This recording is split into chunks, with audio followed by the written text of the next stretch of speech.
Buenas noches a todos, bienvenidos a este estudio bíblico de viernes por la noche.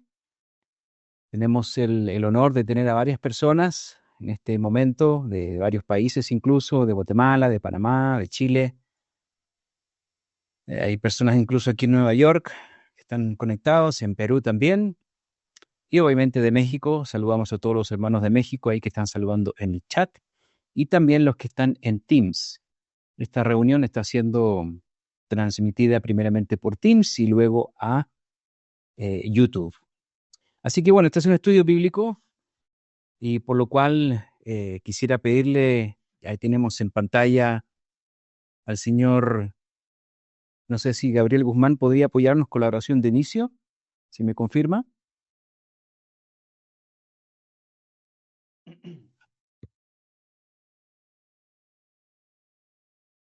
Si no, señor Germán Alvarado, ¿podría apoyarnos con la oración de inicio para el estudio, por favor? No olvide abrir su micrófono, a ver si lo escuchamos. Ya quedó. Oremos, hermanos. Amoroso Dios y Padre, estamos delante de ti. Al final de esta semana de actividades que ha llegado a su fin y que tú has traído con bien, con salud a tu día sábado santo. Rogamos tu protección, tu guía y la presencia de tu Espíritu Santo está ahora con nosotros, donde vamos a tener este estudio, que nos dé sabiduría para entender, comprender la enseñanza que tú tengas que impartirnos a través de tus instrumentos humanos.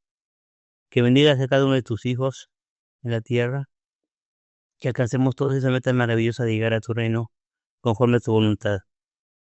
Permite, Padre, que estemos todos atentos y aprovechemos al máximo esta enseñanza que hoy nos tienes por regalar. Te lo rogamos y te lo agradecemos en el nombre de nuestro Salvador Jesucristo. Amén.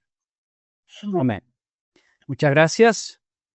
Vamos entonces de lleno a lo que será este estudio.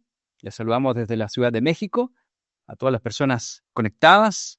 Tenemos ahí unos contactos también, si alguno quisiera contactarse con nosotros, los que están ahí en YouTube, pueden ver nuestras redes sociales también. Y el estudio de hoy es el primer estudio de unos 6 que vamos a realizar sobre el libro de Jueces. Aquí estaremos viendo varios personajes, principalmente los jueces, y estaremos viendo lecciones de la vida de ellos que están aquí relatados en el libro que lleva el mismo nombre, ¿no? De los jueces. Em, Aquí está.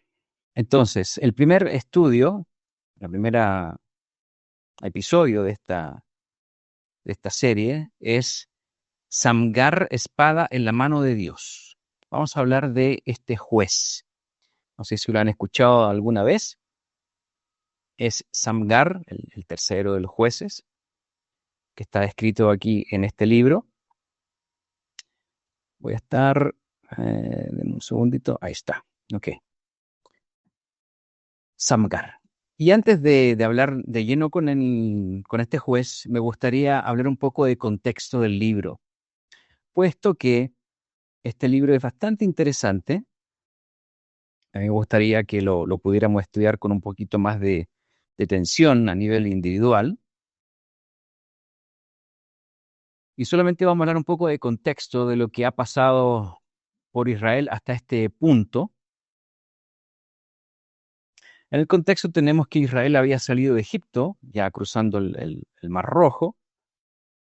Ellos estuvieron caminando por el desierto 40 años. Muere Aarón, le sucede uno de sus hijos, Eleazar, si conocemos la historia.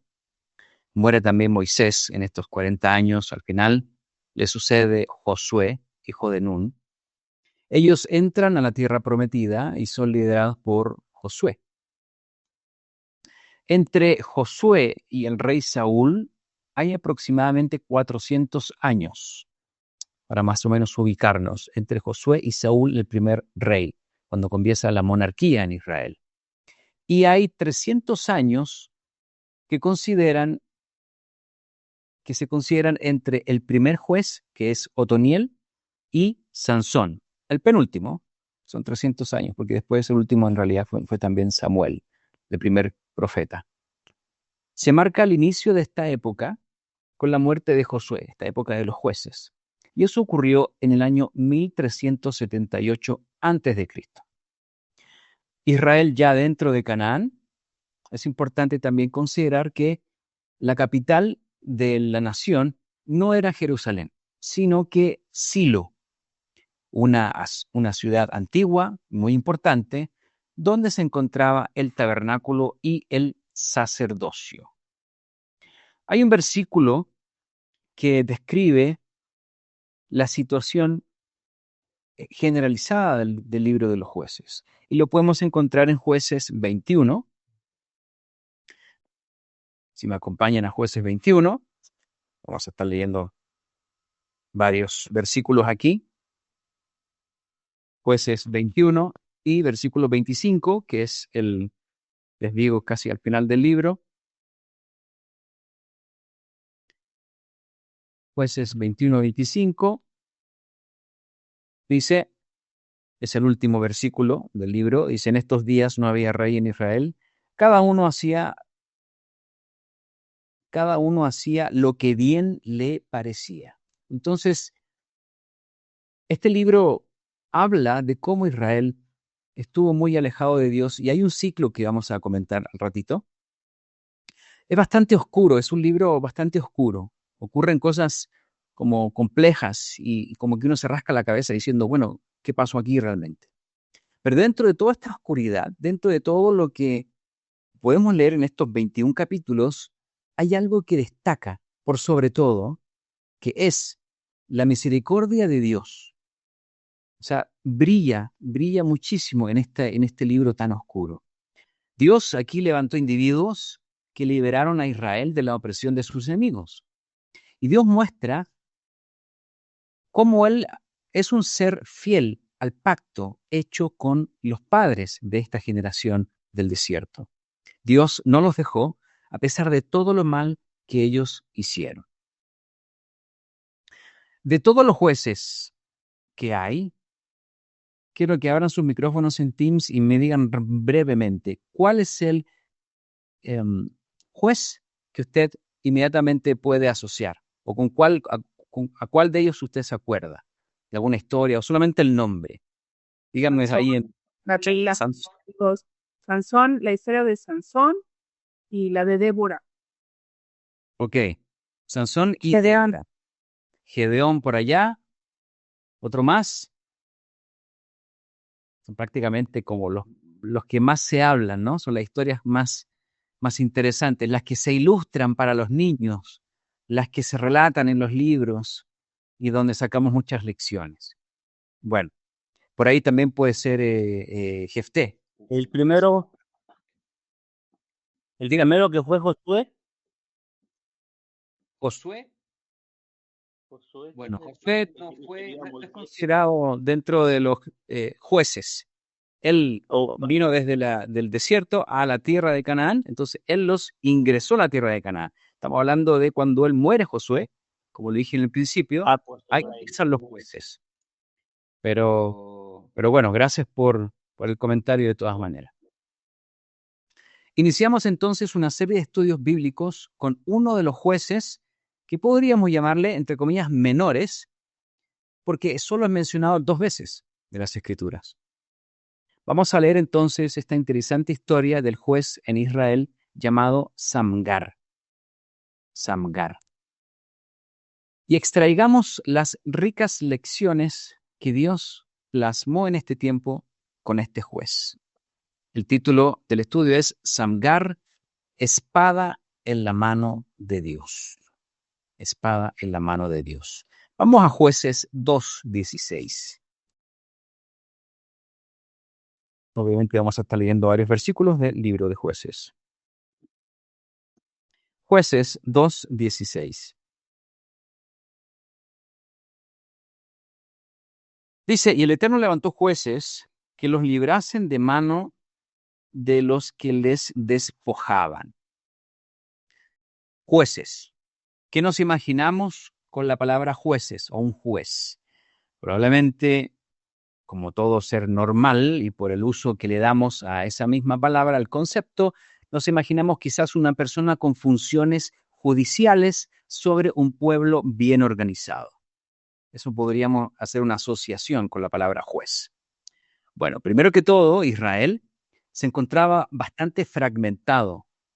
Habían estados independientes, ¿no? Se había repartido la tierra, todavía estaba poblada con una serie de enemigos que lo vamos a comentar un ratito. Carecía de una jefatura firme, como lo fue con Moisés en la salida de Israel y durante el desierto, o como lo fue con Josué, quien ingresó entonces a Canaán con el pueblo de Israel. Lo cierto es que el país se hundía al borde de una anarquía y estaba rodeado de enemigos. Es el contexto de lo que sucede con el libro de Jueces. Cuando dice jueces, viene del hebreo sofetim, y era más que un juez, era un líder o un gobernante a quien el pueblo conducía su mirada y esperanza en momentos de aflicción. Samgar. Quiero que tengamos algo en consideración con Samgar.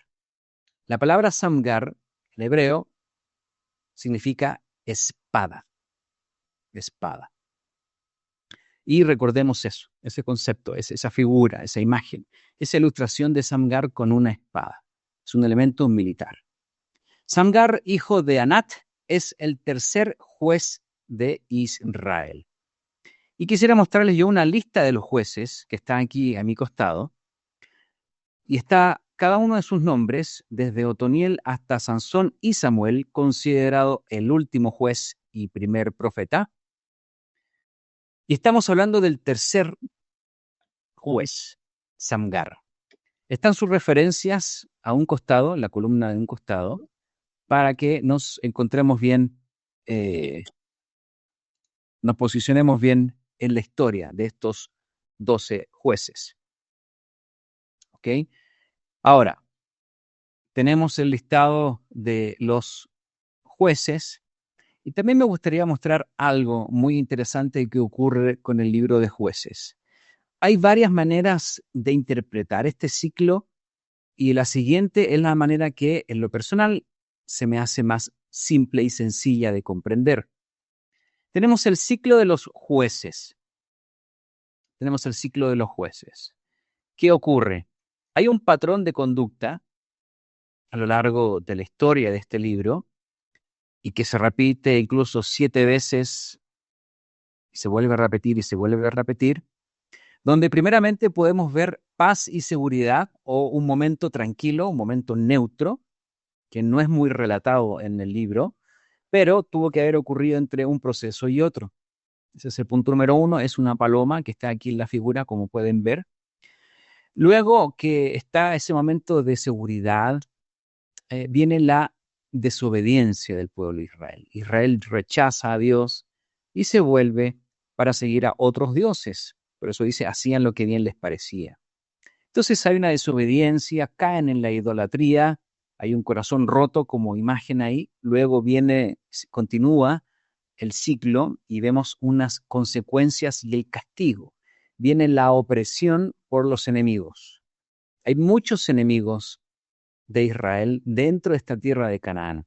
Y estos enemigos son utilizados por Dios para utilizarlos en este momento, estas consecuencias de haberlo dejado a Él. Entonces hay consecuencias, hay castigo, está la opresión de los enemigos. Luego después viene un arrepentimiento, el pueblo se arrepiente, dice, mira, estamos mal, claman a Dios, viene un arrepentimiento y ellos reflexionan acerca del estado en el cual están. Y entonces viene el rescate de Dios, que es el otro punto, un rescate. Dios envía a un juez. Y este ciclo se repite 7 veces a lo largo del libro.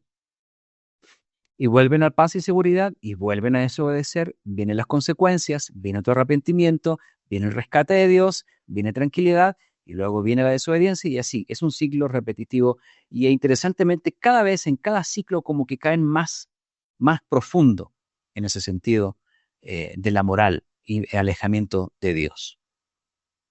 ¿Ok? ¿Ok? Entonces después podemos compartir esta imagen si quieren para que la tengan y la revisen con más calma. Hay unos versículos ahí también que pueden revisar en Jueces 2, del 11 al 18, donde se relata un poco este ciclo del cual estamos hablando. Muy bien. Hoy día, al igual que en todas las conquistas y derrotas que han habido entre países beligerantes a lo largo de la historia del hombre sobre la tierra, hay una gran ventaja cuando una de las partes, en un conflicto armado, cuando una de las partes tiene tecnología avanzada. Eso es una ventaja dentro de una guerra. Podemos nombrar algunas en la historia rápidamente. El arco, la catapulta, la ballesta, que me dicen de la pólvora, cuando surge el arma de fuego, el avión, el tanque, las trincheras respecto a estos vehículos de guerra de la Primera Guerra Mundial. Después hablamos de la Segunda Guerra Mundial, el radar, la bomba atómica, empieza con la Guerra Fría, misiles balísticos intercontinentales, la ciberguerra, la robótica, los drones y hoy día la inteligencia artificial. Entonces la tecnología juega un rol fundamental dentro de lo que es las guerras. La tecnología juega un rol fundamental en las guerras. Cada vez va creciendo y va avanzando la tecnología en función de quién sabe más, de quién tiene más, porque ese que tiene más va a salir vencedor en la guerra. Y aquí hay un dato muy interesante, y podríamos ir hasta épico. Vamos un poquito a Primera de Samuel, un poco más adelante. Está dentro del contexto igual de todas maneras. En Primera de Samuel, capítulo 13, versículo 19. Primera de Samuel, que es el próximo libro, capítulo 13 y versículo 19.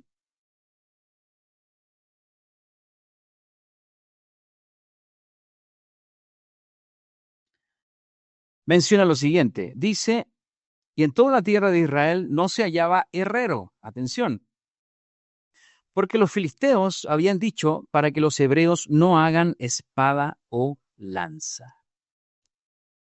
En la época de los jueces nos encontramos ubicados en la edad de hierro, entre el 1200 y el 300 antes de Cristo, que es la época en la cual se desarrolla esto.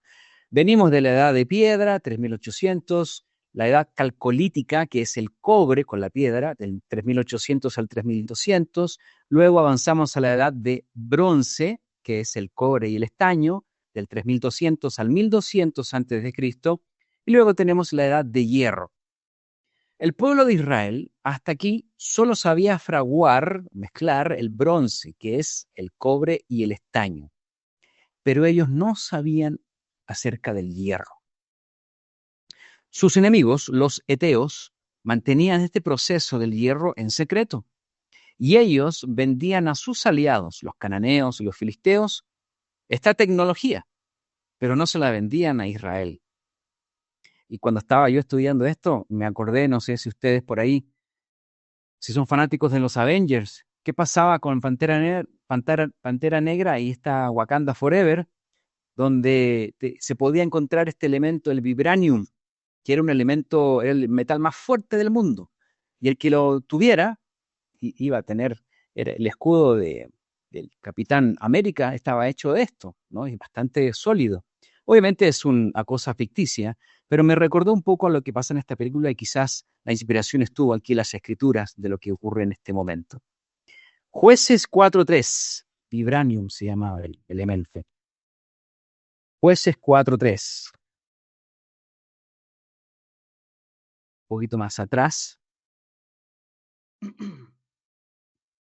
Jueces capítulo 4 y versículo 3.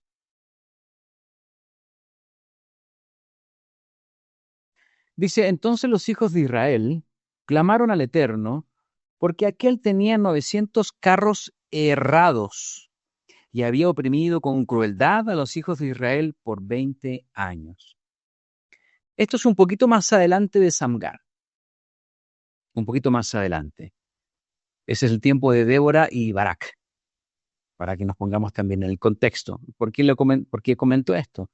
Bueno, aquí estaba Javín, rey de Hazor, quien vino contra los israelitas. Los hebreos, después de este ciclo, después de haber hecho lo malo, después de Samgar, hicieron lo malo frente a Dios y ahora se encontraban afligidos frente a un ejército armado con la última tecnología, el hierro. Ellos sabían lo duro y resistente que era este último avance armamentístico. Y ellos estaban espantados en lo que estamos viendo aquí. Imagínense, 900 carros errados. Era imposible penetrarlos. Era muy difícil estar contra ellos. Ellos solamente tenían un material más débil, ¿no? Que solamente es el bronce, que es la aleación del cobre y el estaño. Vamos entonces a retomar la historia de Samgar. Eso solamente quería mostrarles sobre el contexto de este tema del hierro, que es interesante. Que después lo podemos ver con el rey David, que él aprende todo esto y él se fortalece. Pero eso es historia de otro estudio. Vamos a Jueces 5:6. Aquí es nombrado en el canto de Débora y Barak. Recuerden que ellos en este éxito cantan este cántico y mencionan a Samgar. O sea, Samgar había estado en el pasado, de hecho viene antes de ellos.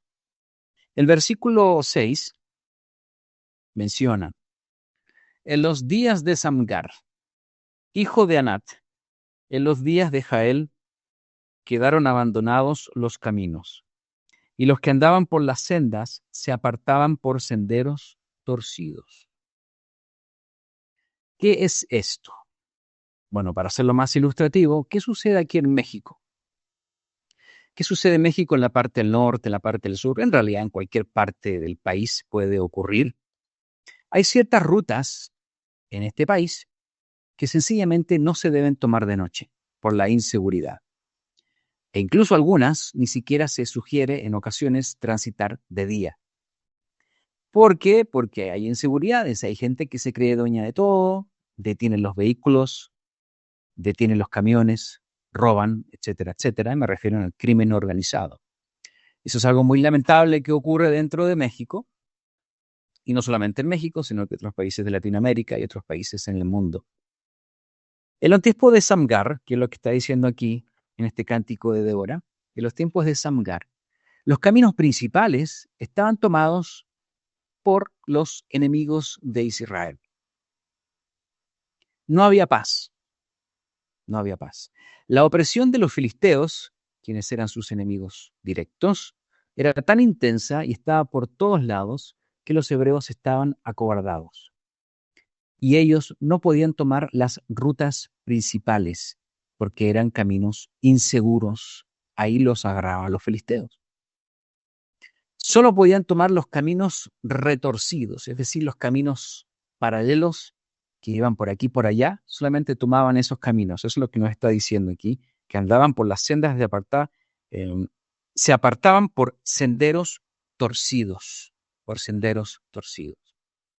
Aquí en este contexto de este miedo, de esta opresión, de esta cobardía que el pueblo de Israel tenía, que no podía ni siquiera andar por las rutas principales, es cuando Dios levanta a un hombre común y corriente, Samgar. Retrocedamos un poco al capítulo número 3 y versículo 31. Jueces 3:31. El último versículo del capítulo anterior. Dice: después de él fue Samgar, hijo de Anat, el cual mató a 600 hombres de los filisteos con una aguijada de bueyes, y él también salvó a Israel. Al inicio comentamos que Samgar significa espada. ¿Se acuerdan? Que habíamos dicho, recordemos ese elemento. Samgar significa espada. Bueno, les pregunto, ¿qué nos imaginamos en este momento con Samgar? Que significa espada, y que él aparece y mata a 600 hombres. Probablemente nos imaginemos algo como lo siguiente, como esta espada que tengo aquí en pantalla. Una espada forjada por un experto herrero. Pero ¿qué es lo que nos dice aquí en Jueces 3:31? Dice que Samgar mató a 600 hombres de los filisteos con una aguijada de bueyes. ¿Qué es una aguijada de bueyes? ¿Qué es una aguijada de bueyes? En resumidas cuentas, es un palo. Sí, un simple palo que lleva en uno de sus extremos un pequeño pedazo de hueso o metal, algo puntiagudo, para poder estimular al buey sin lesionarlo, para conducirlo, no para hacerle daño. Me recordaba un poco, aquí hay unos chilenos por ahí conectados, son como las espuelas que utilizan los jinetes de caballo en sus talones, como los guasos en Chile, justamente para aguijonear al animal, para estimularlo, para que se mueva con mayor prontitud. Eso es una aguijada de buey. Es un palo largo con una punta, una lanza, para clavárselo, no hacerle daño, sino que estimular al buey. Aquí tengo una imagen, aquí está. En hebreo la palabra aguijón de buey es malmad. Y esta a su vez viene de lamad. Y lamad significa enseñar. Es bien interesante esto y no me da tiempo para hablarles al respecto sobre incluso la letra lamad, que es bastante alta, es más alta de todas las letras en hebreo. Pero bueno, lo podemos ver en algún momento futuro. Ahí está malmad y ahí está lamad. Entonces el palito que tiene este hombre en su mano derecha con una flecha roja es un palito que tiene en la punta ahí algo que va estimulando a los bueyes para que sigan su camino, y eso es lo que es una aguijada de buey. El arma de Samgar no era gran cosa. El arma de Samgar era una herramienta de trabajo para el campo. El arma de Samgar era una herramienta de trabajo para el campo. En el libro de Jueces hay como un compendio, un resumen de varios elementos bien curiosos que aparecen en el libro de Jueces. Tenemos esta aguijada, tenemos también un poco más adelante en la historia una estaca de tienda letal, tenemos trompetas, tenemos cántaros, antorchas, hay una rueda de molino en la historia, hay una quijada de asno. Ahí está Sansón, ¿se acuerdan? La quijada de asno. Y bueno, estos elementos los vamos a dejar para los próximos estudios, ya que estamos hablando de Samgar. El arma de Samgar no fue una ametralladora. Esta arma letal no fue una espada forjada por expertos herreros, ni siquiera como una elegante y mortífera daga. Fue una aguijada de buey, que ni siquiera es un arma como tal. Podríamos decir que es un pedazo de hueso atado a un palo, algo que podemos encontrar en una granja. Con ella, Samgar dio muerte a 600 filisteos. Es una historia muy peculiar, es una historia muy interesante. Hasta aquí, quisiera hacer un pequeño paréntesis y preguntarles a los que están en Teams, ¿tienen algún comentario, alguna duda? ¿Está todo bien? ¿Seguimos? Si en YouTube quizás, no sé si alcanzaremos a leerlos bien, quizás a saludar a la gente que está conectando. Tenemos a Ernesto Sánchez, de acá de la Ciudad de México, Carolina Lucero, desde Chile, saludos Carola, y Alejandra, Edith Olmedo, saludos también a la señora Edith Olmedo, y Phil Chávez, también, que no sé de dónde se conecta, pero está conectado. Muy bien, en Teams entonces, ¿todo bien? ¿Todo en orden? ¿Seguimos adelante? Muy bien, muchas gracias. Continuamos. Continuamos con esta parte. ¿Quién era Samgar? ¿Quién era Samgar? Samgar es nombrado solamente 2 veces en la Biblia, Jueces 3:31 y Jueces 5:6. La verdad es que no tenemos mucha información de este hombre, pero podemos inferir que Samgar era un simple granjero. Ahora, simple, pero dentro de su simpleza, la historia dice que él decidió hacer algo que nadie se atrevía. Acuérdese, Dios levantó a los jueces. No tenemos el detalle de cómo fue llamado, como por ejemplo los otros que sí fueron llamados, y al igual que Samgar, Gedeón, me acuerdo que hay una historia más detallada de su llamado. Aquí en este caso no lo hay. Samgar fue llamado por Dios y vemos que él, a simple cuenta, él obedeció y liberó a Israel de la mano opresora de sus enemigos, los filisteos. Si recordamos algunos grandes varones, algunas personas importantes de renombre en las escrituras, podríamos ver que en sus historias vamos a encontrar muchas excusas para no obedecer el llamado de Dios. Por ejemplo, ¿qué me dicen de Moisés? Moisés, todo el mundo conoce a Moisés, aún sin leer la Biblia. Moisés tuvo excusas, decía que no le iban a creer, decía que no hablaba bien. Moisés se decía ser muy tímido, incluso decía mejor que lo haga otro, porque yo tengo todos estos problemas. ¿Qué me dicen de Jeremías? Jeremías se dice ser muy joven, tímido también, y como miedoso a ser perseguido por lo que ocurriría después de la misión que Dios le da. ¿Qué me dicen de los 10 espías que fueron también a reconocer la tierra? Decían que son gigantes, que ellos iban a parecían como langostas, tenían excusas y tenían sus conclusiones para no hacer lo que Dios les había pedido de conquistar la tierra prometida.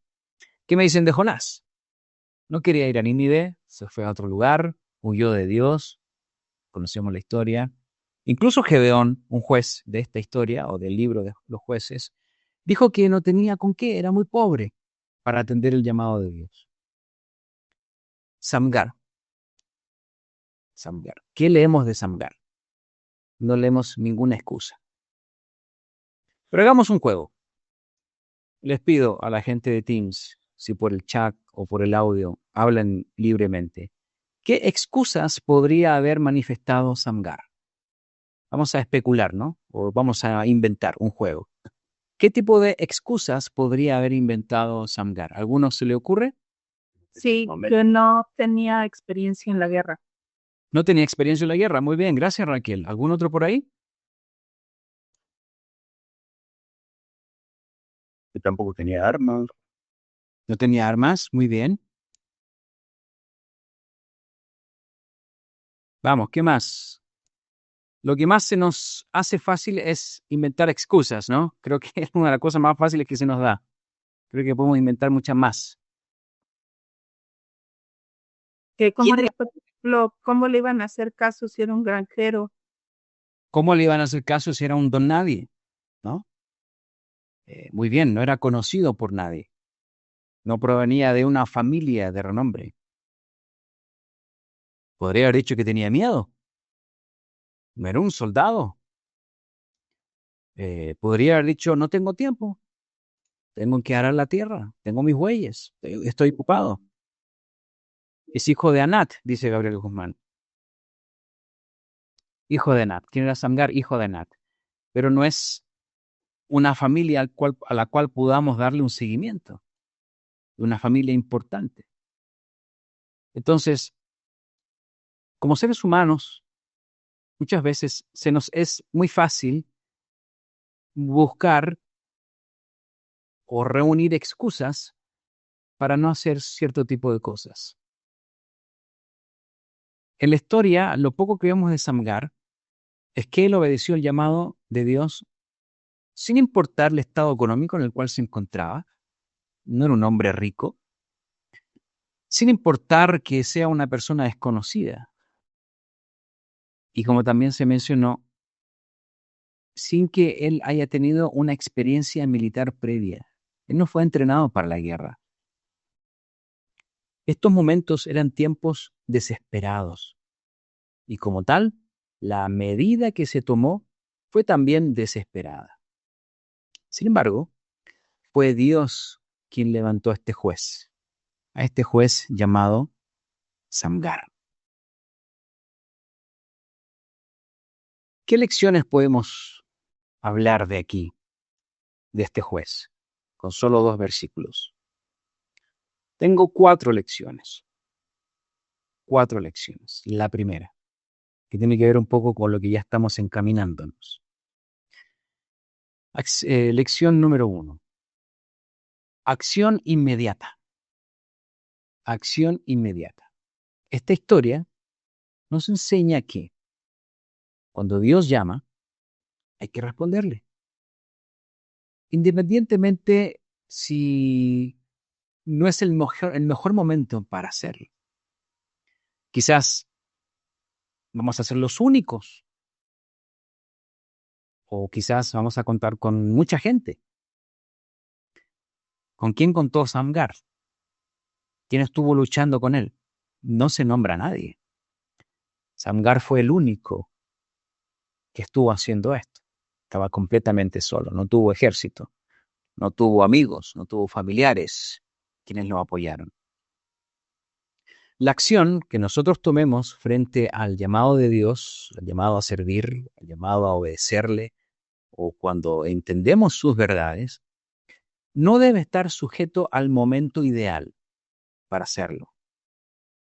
A lo largo de los años yo he escuchado gente que quiere esperar a jubilarse para obedecer a Dios.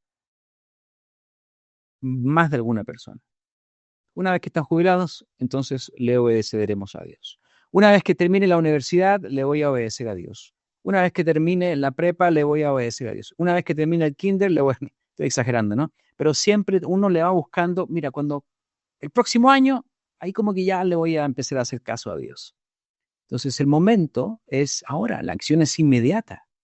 Cuando uno entiende las cosas de Dios, o cuando uno tiene la oportunidad de servir, es ese momento, aunque estemos incómodos, aunque no tengamos tiempo, aunque quizás no tengamos recursos, aunque quizás estemos solos.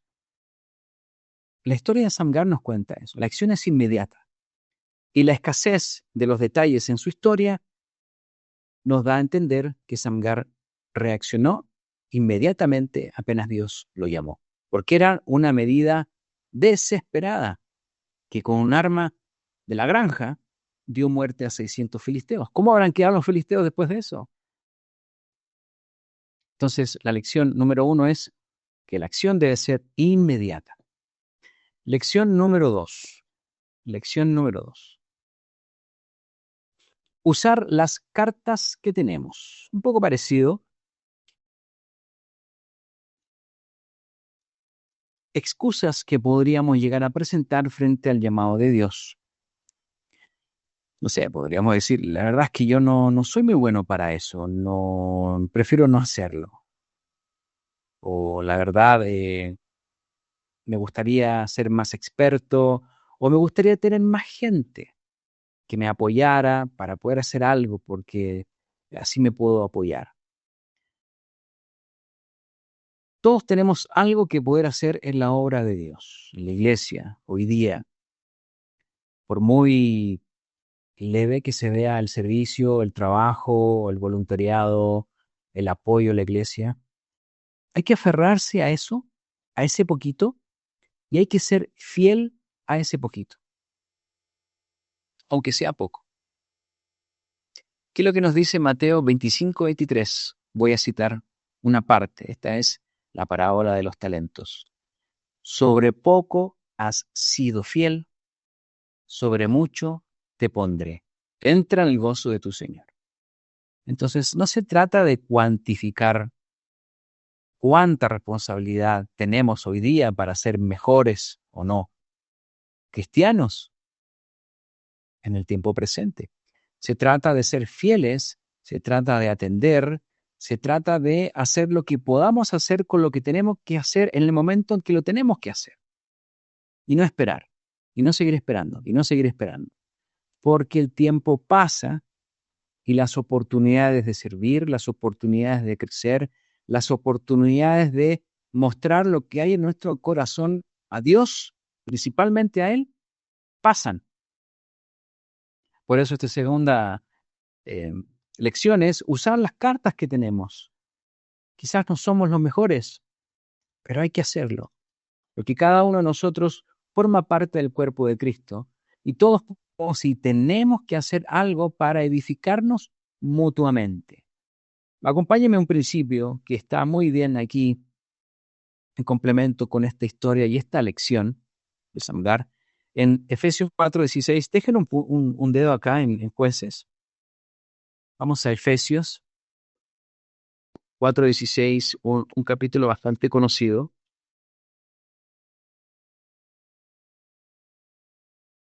Hay varios versículos acá, pero vamos a leer solamente el 16. Dice, de quien todo el cuerpo, bien concertado y unido entre sí, por todas las coyunturas que se ayudan mutuamente, según la actividad propia de cada miembro, recibe su crecimiento para ir edificándose en amor. Ese versículo, en conjunto con Hebreos 2:10, es la visión de la iglesia y la misión de la iglesia. Esa es nuestra motto, como se dice en inglés. Este es nuestro lema, de estar apoyándonos, de estar creciendo unos con otros, edificándonos unos con otros. Entonces, usar las cartas que tenemos, las personas que somos. No somos muchos, no somos los mejores, pero tenemos que estar haciendo las cosas. Tenemos que estar respondiendo al llamado, respondiendo a cómo nos servimos mutuamente. La tercera lección de esta historia de Samgar. La batalla es de Dios. La batalla es de Dios. Podríamos decir en concreto, Samgar utilizó este palo, esta herramienta que la convirtió en un arma letal, y mató a 600 filisteos y salvó a Israel. Volvamos a Jueces 3:31.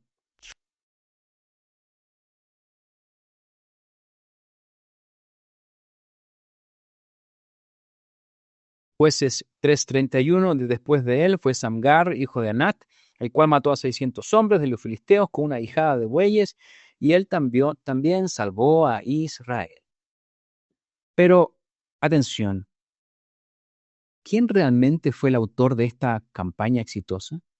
¿Quién salvó a Israel? Podemos leer este versículo y sacar una conclusión superflua, rápida, precisa, concisa, sin considerar el contexto del libro de Jueces. El libro de Jueces y toda la Biblia por extensión tiene un principio muy importante que está un poco más adelante en Primera de Samuel y se aplica muy bien también a nosotros.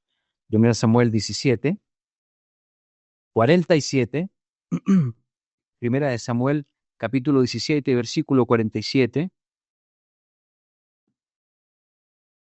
dice, y sabrá toda esta congregación que el Eterno nos salva con espada y con lanza, porque del Eterno es la batalla, y Él os entregará en nuestras manos. La historia de Samgar nos enseña a que debemos depender de Dios, porque nuestras batallas espirituales, la única manera que tengan éxito es que sean de Él y que no dependan de nosotros. Así como Samgar lo hizo. El libro de Jueces no exalza al juez, no levanta al juez como algo demasiado importante. De hecho, los jueces tienen bastantes problemas como seres humanos, pero Dios se manifestó en ellos de una manera asombrosa, como en este caso Samgar, que con una herramienta de granja libera a Israel de la opresión de sus enemigos. Volvamos a Efesios, dejen un dedo acá nuevamente en Jueces, Efesios 6:12. Así como Samgar, nosotros también tenemos una lucha diaria, y no con una guijada de buey. ¿Qué nos dice aquí sobre estas batallas? Efesios 6:12. ¿Cuáles son nuestros enemigos? Porque no tenemos lucha contra sangre y carne, sino contra principados, contra potestades, contra los gobernadores de las tinieblas de este siglo, contra huestes espirituales de maldad en las regiones celestes. No son los filisteos. Es un mundo espiritual que tenemos aquí. Es un mundo espiritual del cual luchamos día a día. El año pasado, en el campamento de jóvenes, si hay algún joven por ahí escuchándome, hablamos de la armadura de Dios que está aquí en Efesios 6. Hablamos de la armadura de Dios, que había que usarla por completo. El cinto, la coraza, el calzado, el escudo, el casco, o el yelmo, y también la espada, que son nuestras herramientas.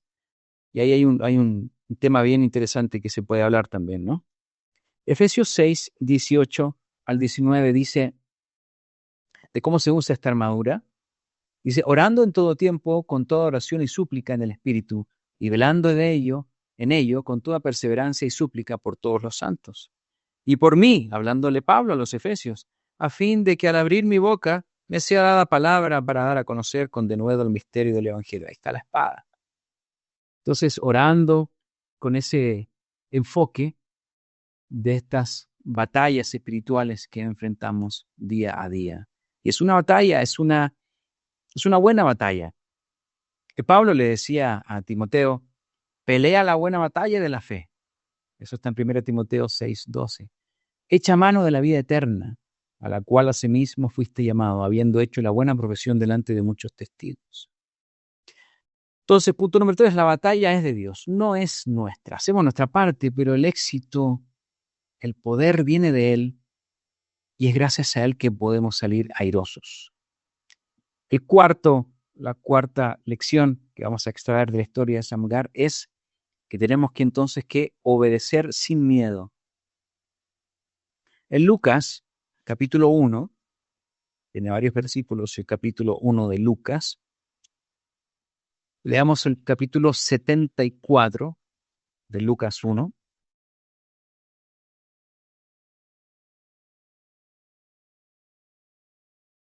Este es Zacarías.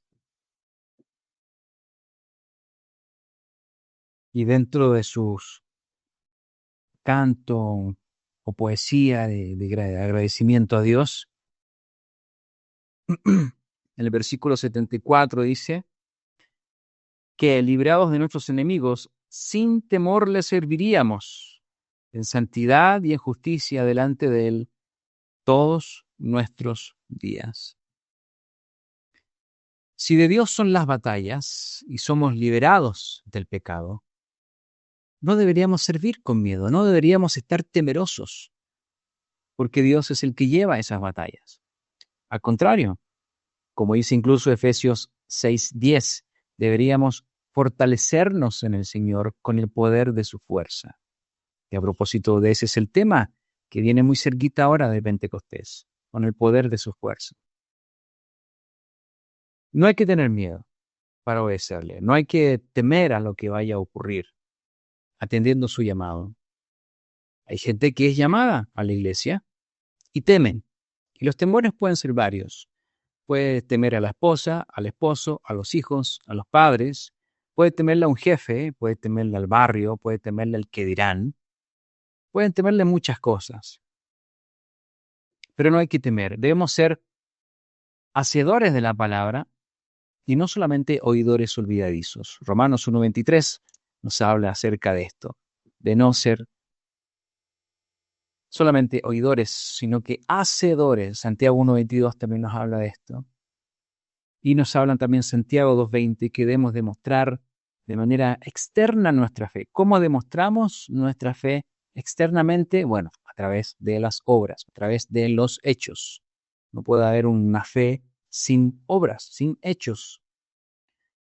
Entonces tenemos, ya para ir casi concluyendo la última parte de este estudio, si recapitulamos las 4 lecciones que sacamos de la historia de Samgar. Frente al llamado de Dios, frente a una necesidad que veamos de servir, de hacer un voluntariado, de hacer un buen ejemplo o una buena acción dentro de la iglesia, incluso fuera de la iglesia, la acción debe ser inmediata. No debemos estar ahí esperando que llegue el mejor momento, y tampoco debemos esperar que tengamos todas las condiciones para que esto ocurra. Por eso el segundo punto es usar las cartas que tenemos y no estar esperando a que sea un trío de ases, ¿no? en la mano para, entonces ahora ya puedo apostar.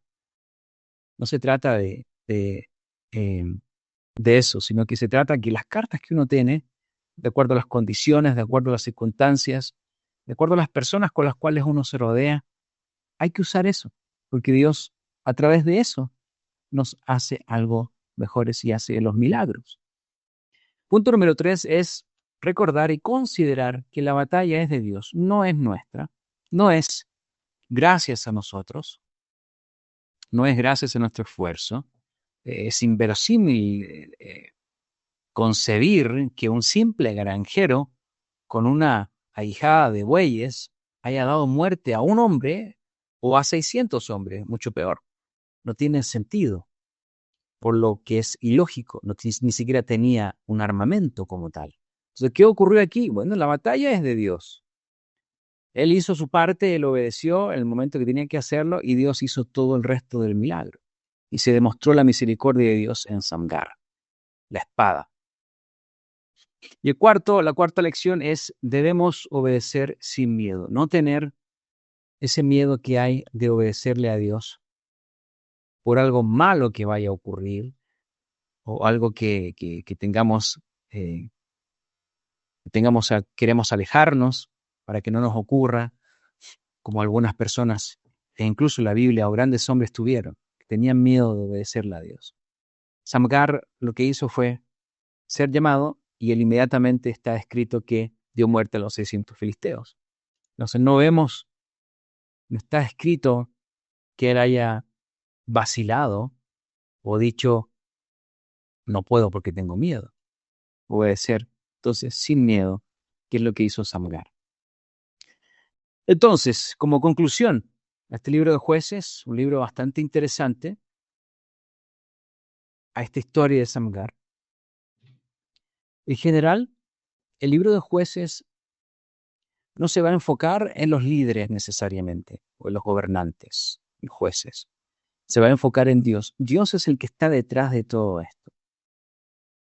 Esta historia de Samgar, que es el tercer juez de Israel, en una época muy difícil, muy compleja, Dios lo vemos como un Dios misericordioso, como un Dios muy poderoso, que sabe cuidar a su pueblo y sabe cómo rescatarlo, incluso en las circunstancias más, entre comillas, ilógicas desde el punto de vista humano. Dios interviene. Y esta es una de las tantas historias que vamos a estar repasando en este libro de Jueces. Ya para ir terminando, acompáñenme a 1 Corintios, que creo que podría cerrar muy bien lo que venimos hablando con Samgar y también con los otros jueces. En 1 Corintios capítulo 1 y versículo 27, cantamos mucho estos versos en un himno de la iglesia.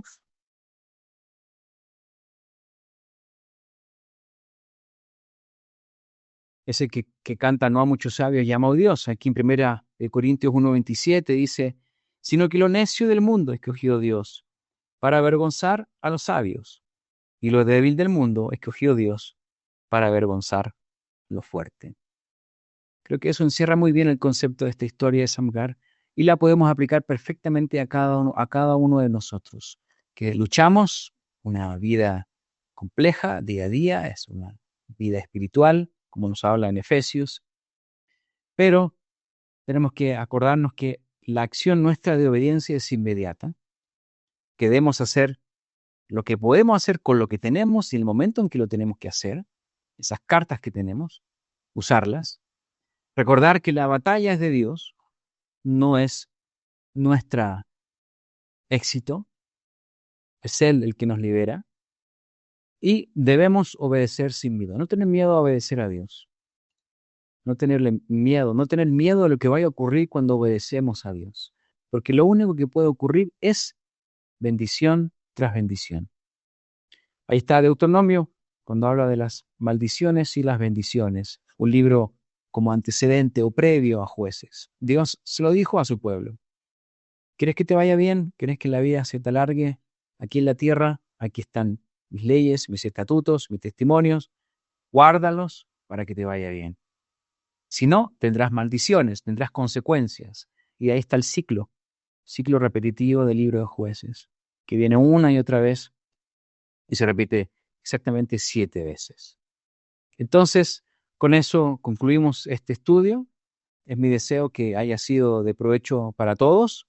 Quisiera dejar un par de minutos para algún comentario o ver aquí quién más está en el chat. Ya no hablaron, supongo que están atentos al estudio. Y también en Teams, a ver si también hay chat o si alguien quisiera comentar algo por ahí, también estamos disponibles.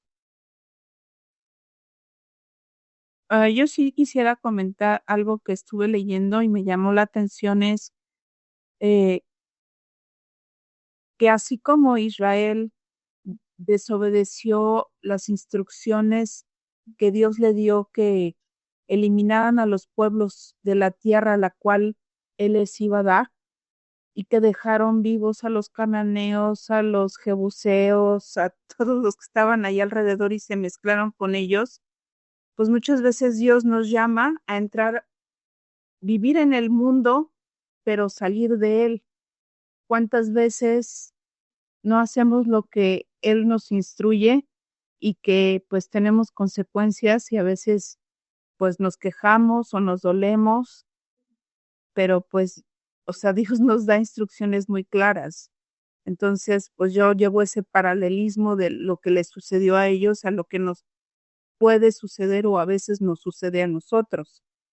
Y otro que también me llamó mucho la atención es que ciertamente Dios aprovecha las peculiaridades que tiene cada persona que parecen o pudiesen ser insignificantes a los ojos de los demás. Sin embargo, para Dios no hay obstáculos y Él logra siempre su cometido y ejecuta el plan que Él tiene pensado eh, y que pues de nosotros únicamente requiere que tengamos fe, coraje y valentía. Gracias, Raquel. Saludos a Torreón. Sí, en efecto, con los comentarios bien anuentes aquí, bien adecuados. Esto de que el pueblo de Israel no cumplió con lo que Dios le dijo una y otra vez. No te mezcles, elimínanos a todos, no dejes a nadie, no imites, etcétera, etcétera, etcétera. La historia de Deuteronomio hacia adelante va viendo cómo el pueblo de Israel es advertido una y otra vez, especialmente la generación del desierto, ¿no? Que eran los muchachos mayores de 20, que no habían visto como adultos lo que ocurrió en Egipto. Entonces está esta advertencia y se repite el mismo concepto incluso en los tiempos proféticos. Salid de ella, pueblo mío, para que no seáis partícipe de sus pecados, ni recibáis parte de sus plagas. Apocalipsis 18:4. Eso es algo repetitivo, una y otra vez. Es un pueblo santo, somos un pueblo santo, un pueblo que está apartado para Dios. Y lo otro que comentabas es exactamente lo que Dios cumple y utiliza hasta lo más inverosímil para llevar a cabo su cometido, como dices tú. Eso es una de las cosas más bonitas del libro de Jueces. O sea, dentro de lo complejo que es el libro y de las cosas extrañas que ocurren, uno si se enfoca en los hombres, no le encuentra mucha razón. Pero si se enfoca en quién está detrás de ellos y quién los levanta y quién y que les da el poder a ellos para llevar a cabo estas liberaciones, bueno, entonces es un libro bastante interesante y cambia mucho el aspecto de cómo podemos estudiar. Si vamos a leer Jueces otra vez, leyéndolo con ese enfoque, da mucho sentido, como les estoy comentando. Así que gracias, Raquel. Otro comentario por ahí que tenemos. Adelante, vamos a ver si hay algo por allá A ver.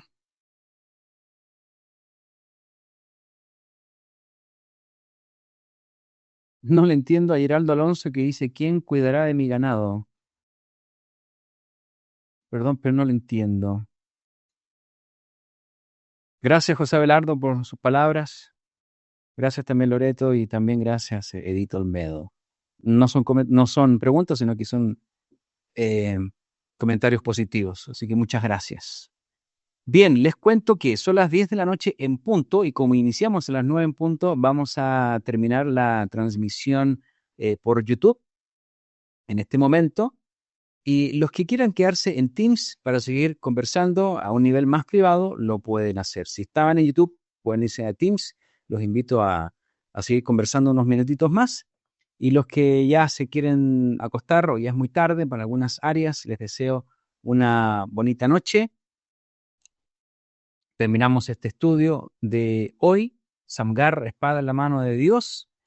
El próximo estudio se va a realizar el viernes 6 de junio, en el mismo horario, por los mismos canales, y será impartido por mi compañero, el ministro Moisés Cruz, con la interesante historia de Débora, para que podamos todos disfrutar de este segundo episodio de este libro del estudio de los jueces. Será hasta entonces.